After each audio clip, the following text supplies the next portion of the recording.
इधर कांग्रेस से भाजपा में आए पूर्व मंत्री रामनिवास रावत मध्य प्रदेश की सियासत में इन दिनों काफी चर्चा में हैं। रावत को सिंधिया के विरोध के बावजूद निगम मंडल में बड़ी जगह दी गई है। वहीं दूसरी तरफ मुख्यमंत्री डॉक्टर मोहन यादव अलग अलग मंचों से उनकी खूब तारीफ करते नजर आ रहे हैं। देखिए हमारी खास रिपोर्ट।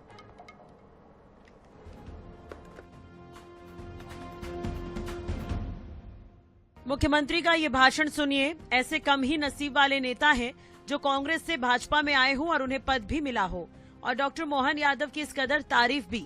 इस दौर में जिसका विरोधियों के पास ओ है ना छोर है, ये भाजपा का दौर है, ये आनंद का दौर है।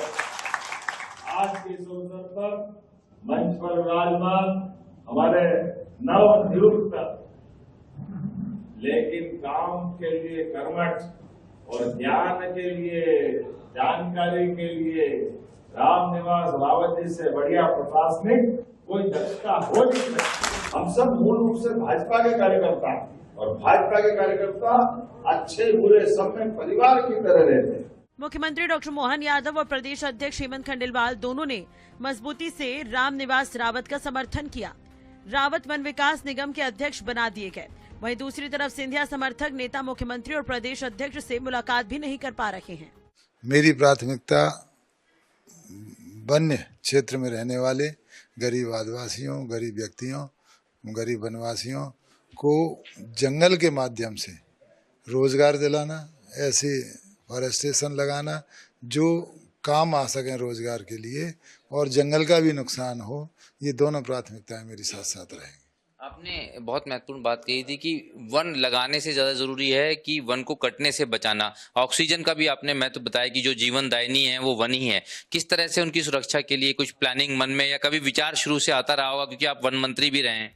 मैं समझता हूँ आपने जो बात कही, पिछले 2-3 साल पहले कोरोना काल में हम ऑक्सीजन की आवश्यकता, ऑक्सीजन के महत्व को समझ चुके होंगे। मैं तो सभी से कहता हूँ और सभी से ये चर्चा करता हूँ कि हमेशा जीवन में पेड़ जरूर लगाने का संकल्प लिया जाना चाहिए। आपके पास में आसपास के क्षेत्र की जिम्मेदारी, टाइगर रिजर्व की जिम्मेदारी, परिसीमन की, इन सभी चीजों को भी एक बहुत महत्वपूर्ण पहलू के रूप में देखा जाता है। निश्चित रूप से देखा जाता है। मेरे यहाँ तो अभी चीता के रूप में माननीय मोदी जी छोड़ के गए थे, और वो विदेश के थे, अफ्रीकन चीते थे, लेकिन यहाँ पर आकर जिस तरह से उन चीतों की संख्या बढ़ी है, मैं समझता हूँ कि हमारे लिए बहुत खुशी और प्रसन्नता की बात है।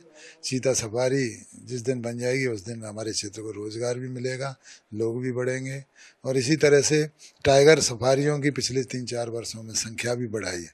मध्य प्रदेश की सियासत में इन दिनों चल रही निगम मंडल की नियुक्तियां कई कारणों से चर्चा में है, लेकिन सबसे ज्यादा चर्चा रामनिवास रावत और केपी यादव की नियुक्तियों की है, और सिंधिया समर्थकों की अवहेलना की भी। अनुराग मालवीय, आई न्यूज़ 24/7 भोपाल।